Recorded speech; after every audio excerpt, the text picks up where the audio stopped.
Greetings. Welcome to Algebra. In this chapter, we're going to be laying the groundwork for our future discussions, and in doing that, we're going to be basically talking about three ideas. An algebraic system is composed of three elements, three primary elements. One is a set of numbers, and we're going to establish the set of numbers early on in our discussion.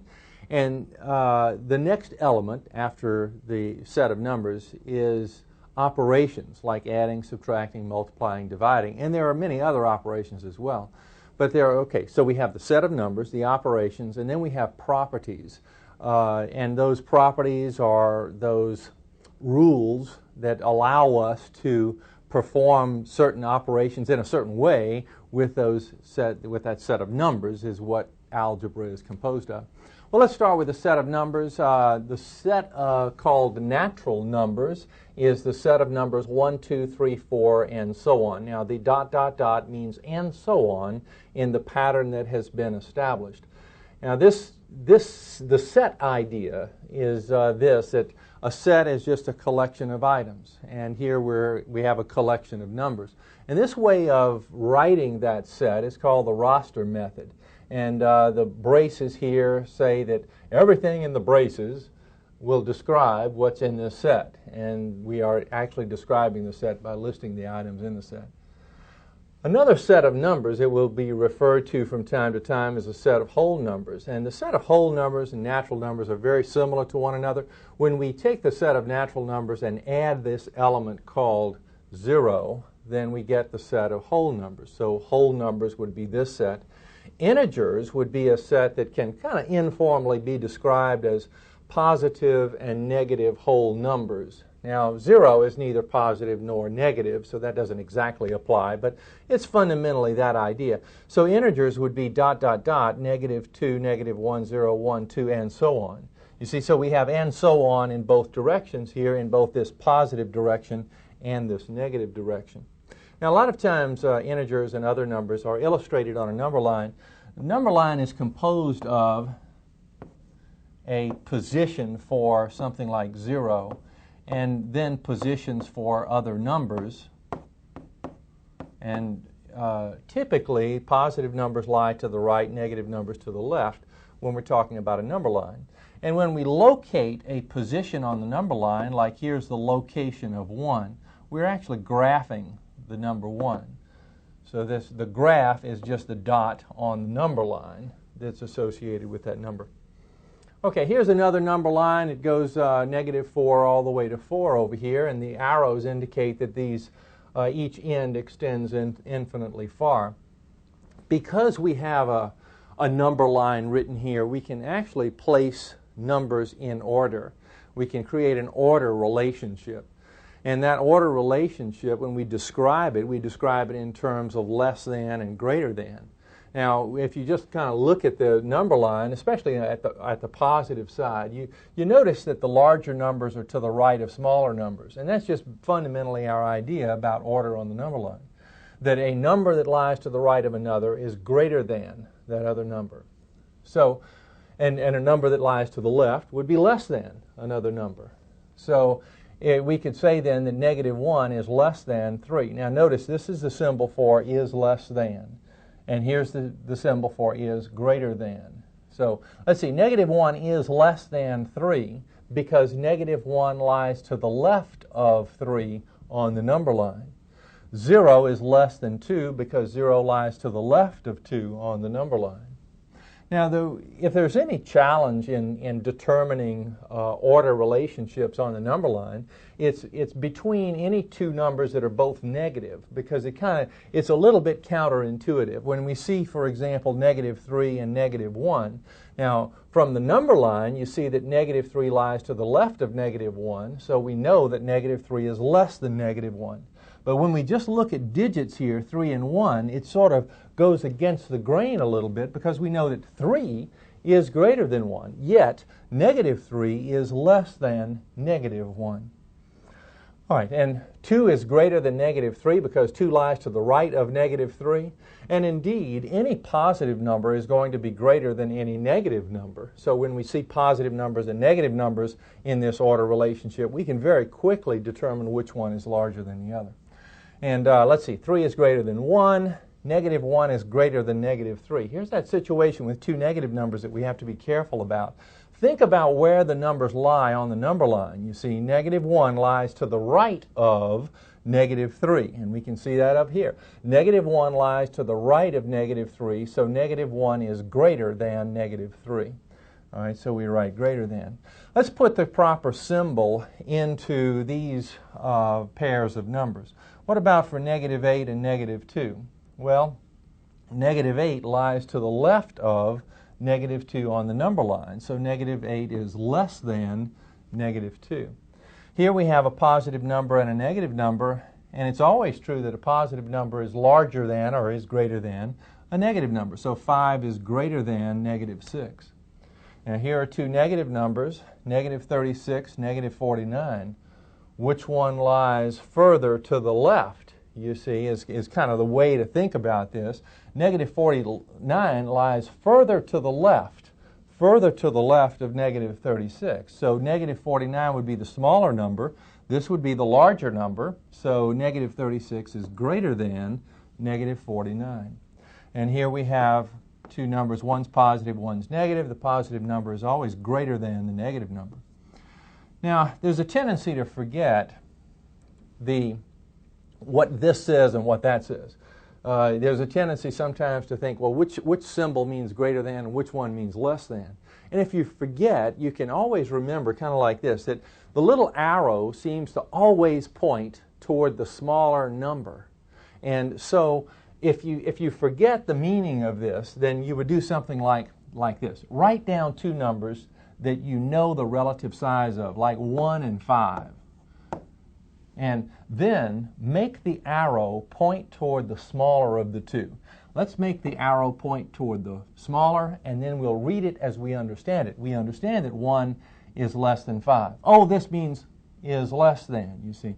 Now, if we had written the two numbers this way, it would be fine, because the little arrow tends to point toward the smaller number. Let's make the arrow point toward the smaller number and read it as we understand it. We understand that 5 is greater than 1. Oh, this symbol means is greater than, you see. So if you forget, just use this little trick. Now, it is possible to describe relationships among numbers where we have either less than or greater than, but or equal to. And a symbol that has this little mark on it means or equal to. So this says negative 1 is less than or equal to 3. Now certainly we know that negative 1 is less than 3, is definitely less than 3. But when we start to put letters into these relationships, the or equal to situation may come into play. Okay, suppose we want to write the set of positive integers less than 5. The set, if we're going to write a set now, we're going to use this roster method, this idea of putting the set symbols here, and we'll list the items that are within that set.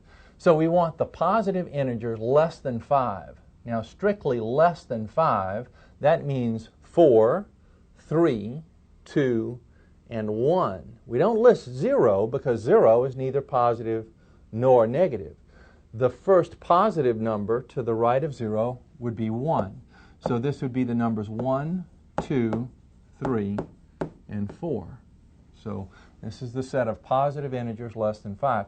How about the set of negative integers greater than or equal to negative 4? Greater than or equal to negative 4. Now, to help with this process, sometimes if there's any confusion whatsoever, then either imagine or draw a number line. So we want the set of negative integers, we're over here that now, greater than or equal to negative 4. Greater than or equal to negative 4. That would include negative 4, negative 3, negative 2, and negative 1. All of these are negative, and they're greater than or equal to negative 4.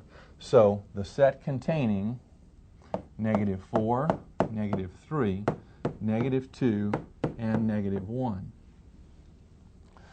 In this one, we're given that A is the set containing negative 27, negative 14, 14, and 27. Which elements of set F, oh, I should have made this an A. Let me make this an A. which elements of set A are greater than negative 15? Greater than negative 15. Now think in terms of greater than on the number line means to the right of. So to the right of negative 15, which of these numbers would fall? Well, it turns out that certainly the positive numbers are greater than negative 15, but also negative 14 is greater than negative 15 because it lies to the right of negative 15 on the number line. So this would be the set consisting of negative 14, 14, and 27. Another idea associated with the number line is the idea of opposite. And on the number line, we think of the zero kind of in the middle of the whole situation. And when we think of opposite, we just go the same distance on the other side of zero. For example, the opposite of 2 would be negative 2. You see, same distance, but on the other side of 0. Now, the opposite of negative 2 is 2, because given this distance, you see, here's the distance from 0, the same distance on the other side, you see, would put us at 2. So it's the same distance on the other side. The opposite of negative 2 is 2. The opposite of 2 is negative 2. Now, this little symbol is the symbol that means the opposite of. Now, what are we going to call this symbol? We can call it the negative of. Usually it's called the negative of, or negative. But minus isn't too bad either. And we'll have a lot more to say about the relationship between and the difference between the notion of minus and the notion of negative. I kind of like to think of them as interchangeable parts, and we'll see why in a little bit. So let's see. This means the opposite of. We read it as negative, but it means the opposite of.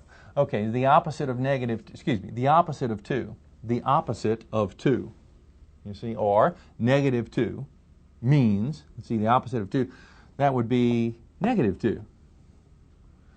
You see, just without the parenthesis. And this is the opposite of negative 2. All right? Or the opposite of 2. Let's interpret it both ways using the number line. The opposite of negative 2. Okay, here's negative 2. The opposite of negative 2 would be 2. Okay, so this is 2. Now, let's read it the other way. The opposite of the opposite of 2. What's the opposite of 2? Negative 2. Okay. And what's the opposite of the opposite of 2? That is the opposite of negative 2. Oh, it's 2, so it would be 2. So either way we look at it, we're going to come out okay. Here's the opposite of negative 30. I think this is the easy way to do it. The opposite of negative 30 would be positive 30, or simply 30. Incidentally, when we don't write a sign in front of a number, it's understood to be positive.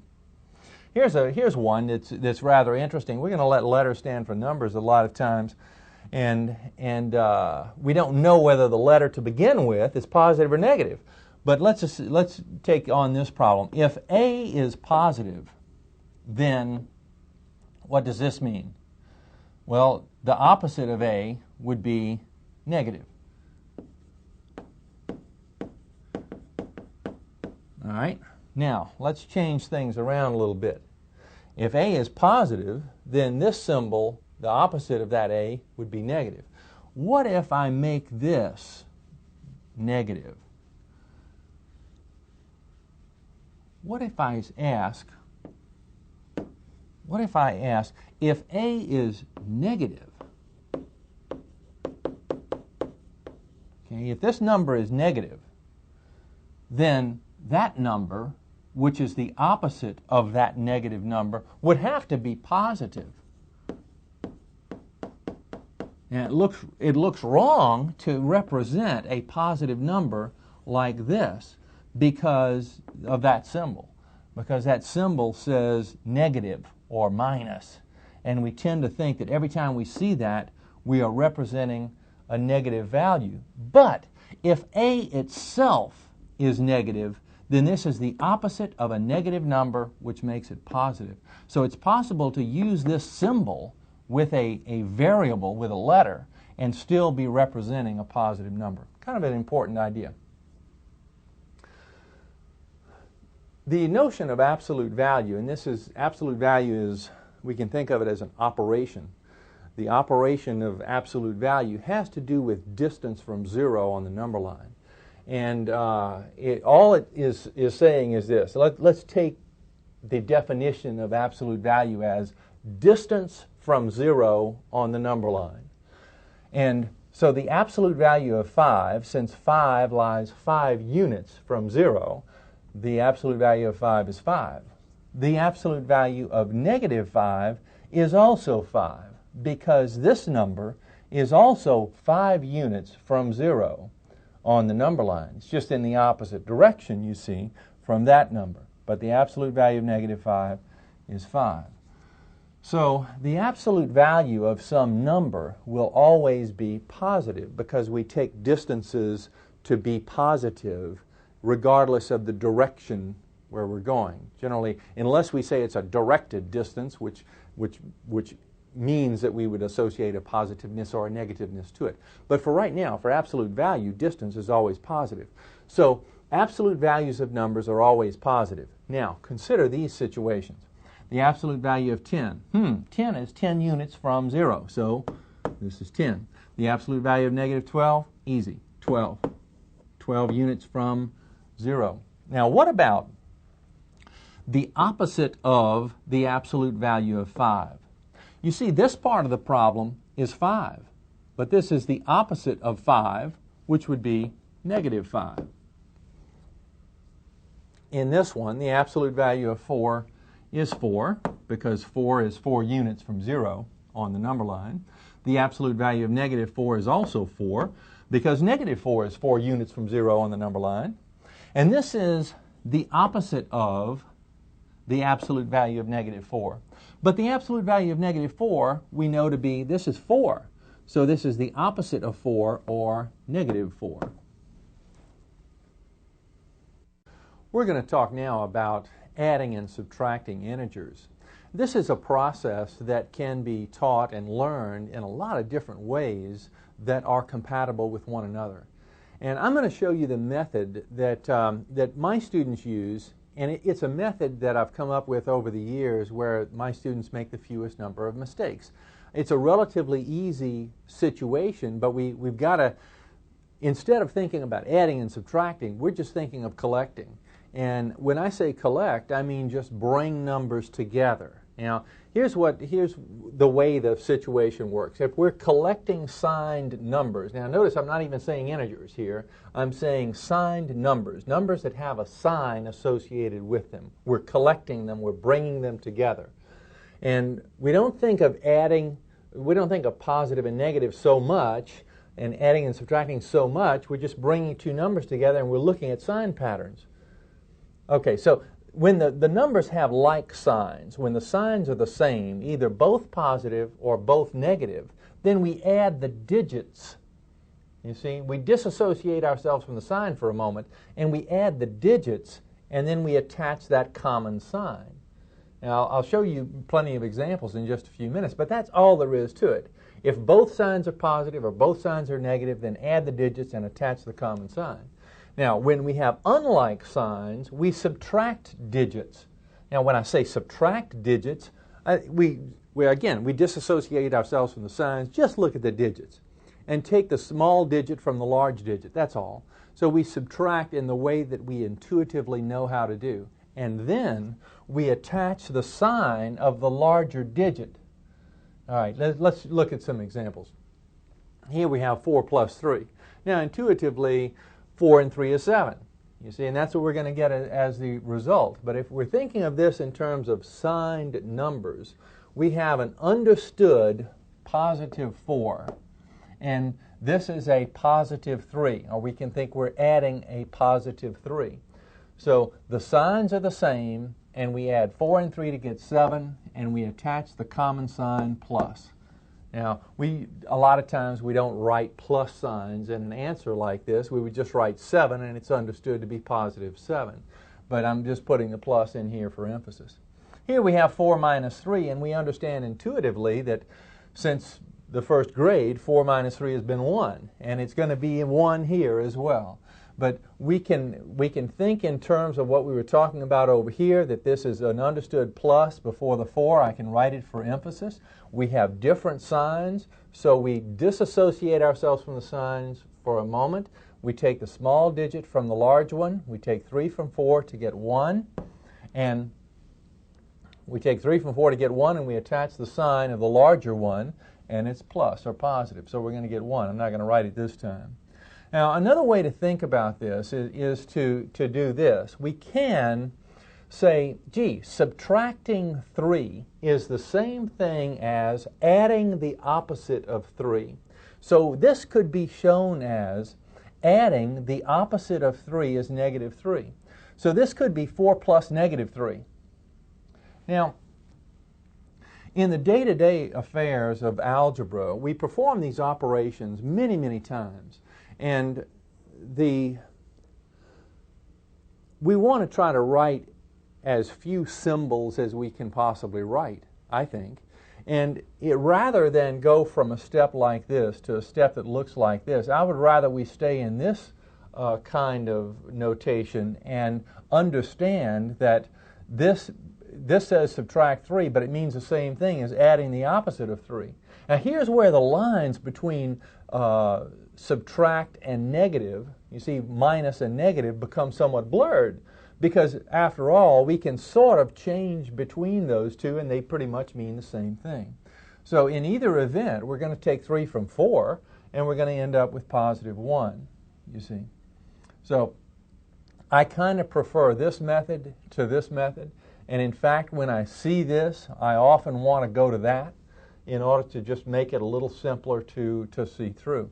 But this is going to be kind of up to you and up to your teacher as to how you want to look at it and think about it. Here's another one. This is minus 5 or negative 5, minus 3 or negative 5 collected with negative 3. We can think of it this way. We can emphasize the idea that this minus 3 means the same thing as negative 3 by writing negative 5 plus negative 3. You see, subtraction is the same as adding the opposite. And so we could write it like this, and it would mean the same thing. But just looking at digits like this and seeing the common sign, you see the same sign, add those digits, and attach that common sign. And that's really all there is to it. Here, same idea. We have the same sign, so we add digits. 2 with 10 is 12, and attach that common sign. So it's a very quick process like this, and we don't have to write a step that looks like that. Let's look at a few more. We have negative 9, or minus 9, plus 4. And here, the signs are different, so take the small digit from the large digit. See, disassociate ourselves from the signs for a moment. Just ignore the signs and take 4 from 9, we get 5. Now, attach the sign associated with the larger of the two digits. The sign in front of the 9, oh, negative, so it's negative 5. Now, all of these collection problems can be seen by using a number line. We could take a number line and start at 0, and then go on the number line, starting at 0, go to negative 9. So we would go to the left over to negative 9. And then plus 4 means go in the positive direction 4 units. And where do you end up? You end up at negative 5.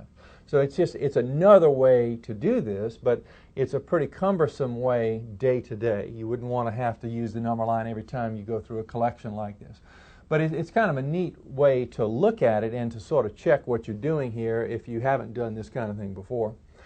5 minus 8. Well, that's 5 plus negative 8.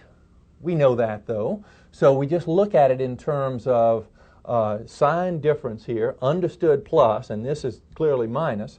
So the signs are different. Let's subtract the digits. We take 5 from 8 to give 3, and then we attach the sign of the larger digit. It's negative, so we get negative 3 here. 3 plus negative 5. We can do it in one step.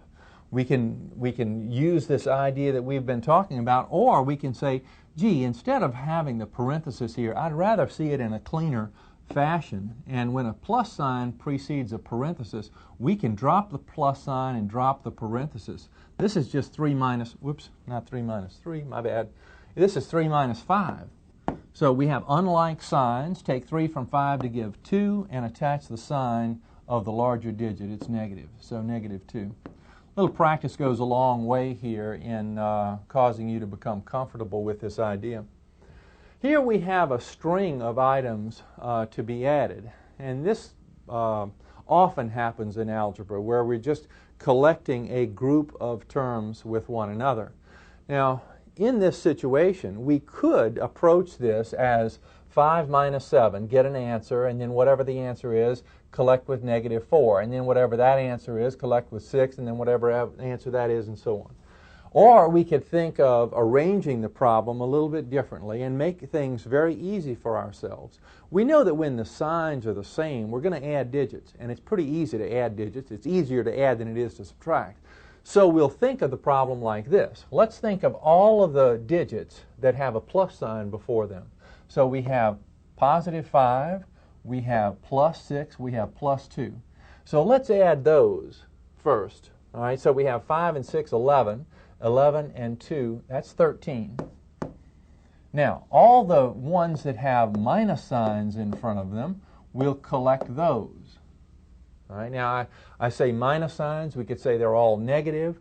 We could say this is plus negative 7, this is plus negative 4, this is plus negative 3. If we want to say it like that, they're all negative numbers. We could say it like that, whatever. But because they all have the same sign, we're going to add those digits. 7 and 4 is 11, and 3 is 14. So we'll put down 14 and attach the common sign. So what we really have here is 13 minus 14. Now, 13 minus 14. Signs are different. Subtract those digits. 13 from 14, that's just 1. Attach the sign of the larger. The larger of between 13 and 14 is 14. The sign before the 14 is minus or negative. So negative 1 or minus 1 for the answer. Here we have a situation involving another string of numbers, and to me the parentheses represent some confusion here, that I would rather see the string of numbers written in that form. So I would probably go through and rewrite like this.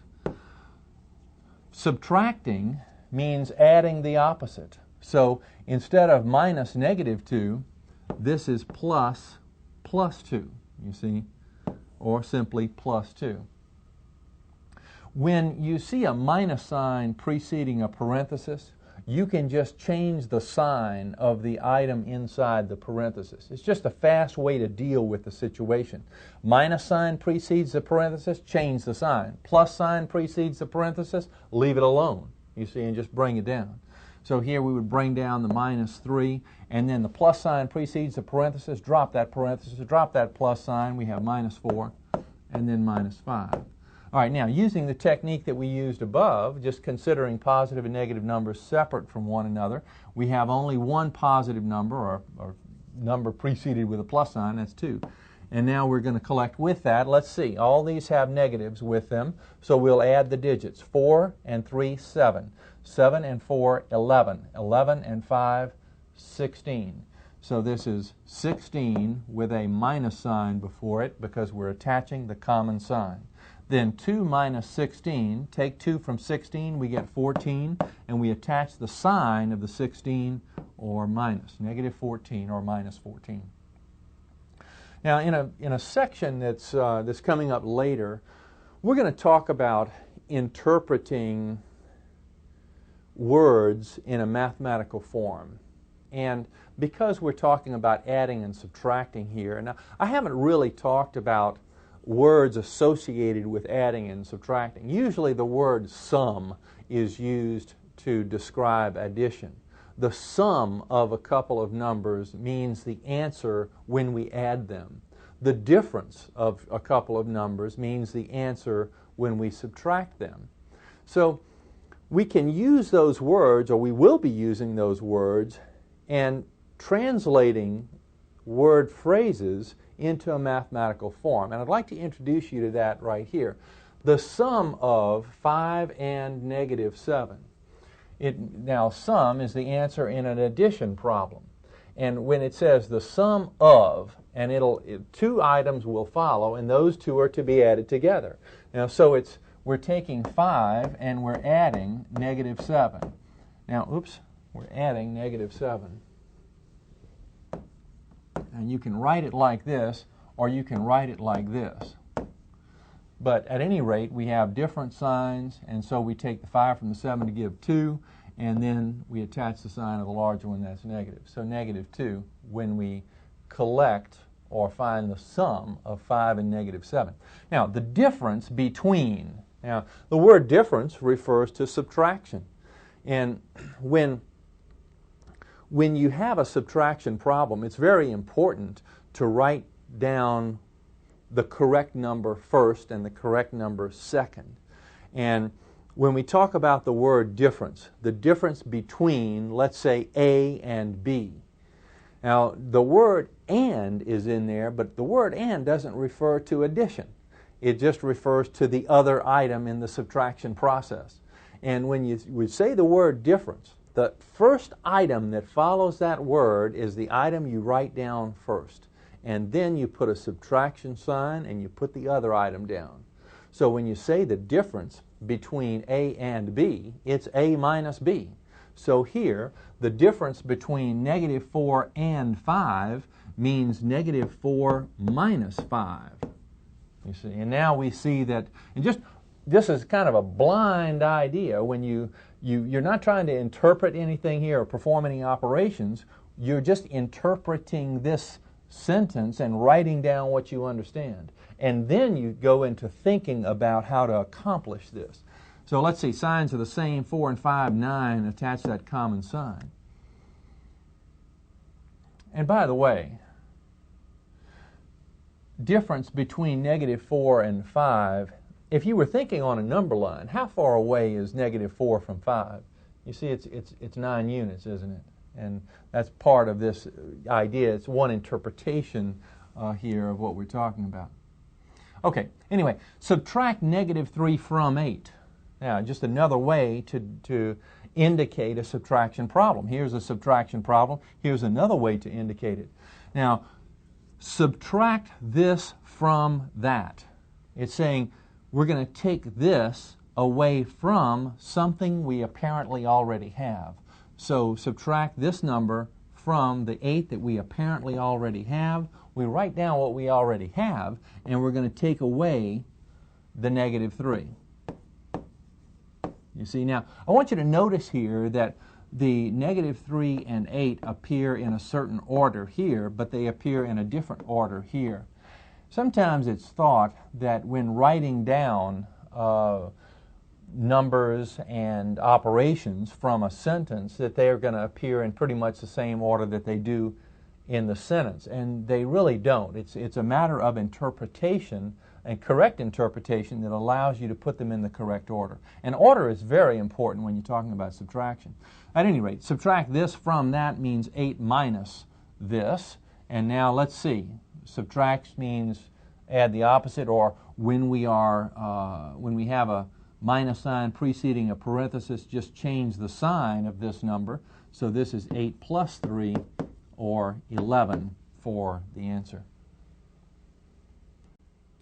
The rules for multiplying and dividing integers are even easier than the rules for collecting integers.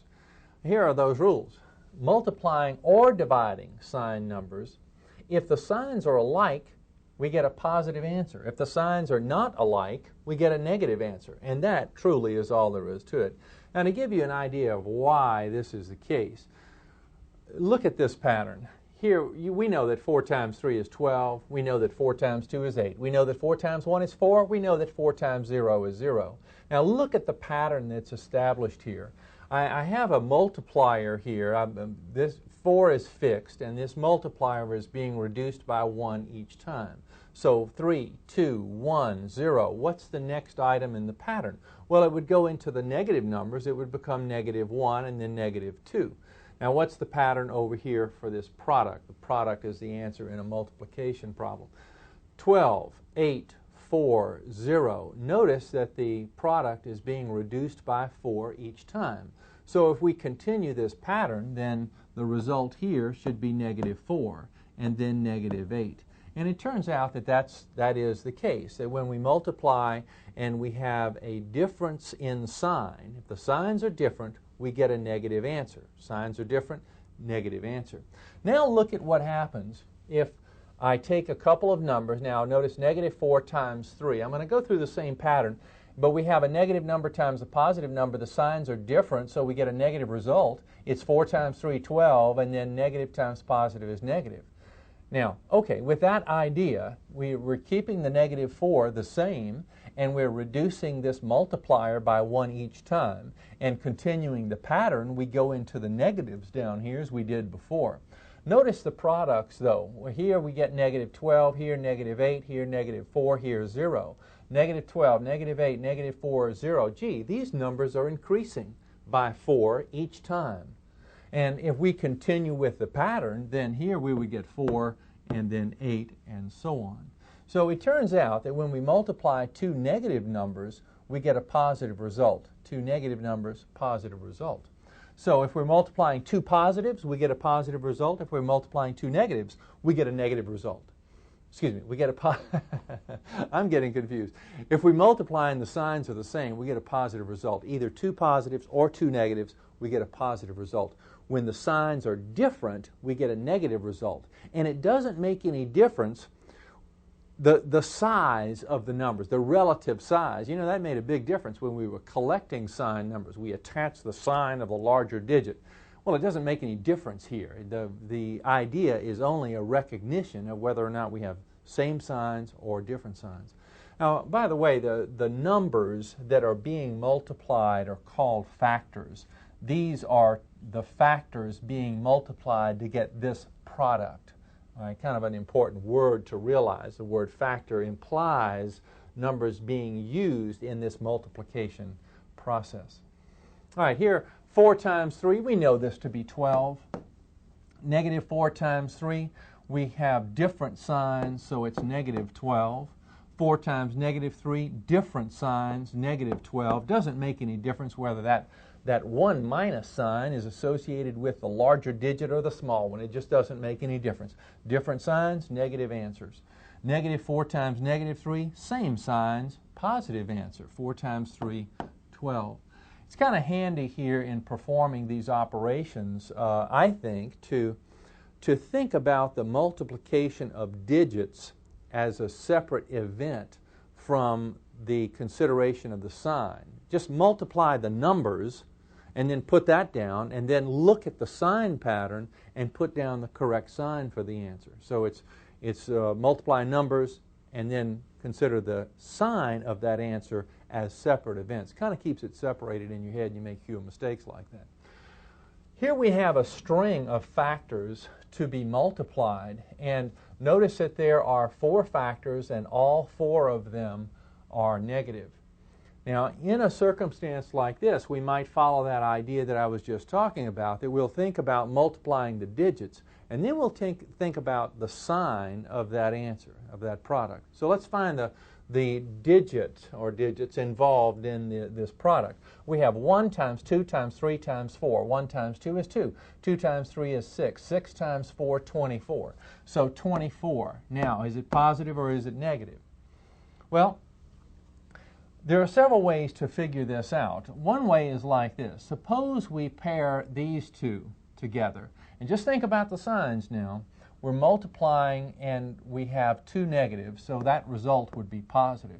And we multiply these two and they're both negative, so the result would be positive. And then positive times positive would be positive.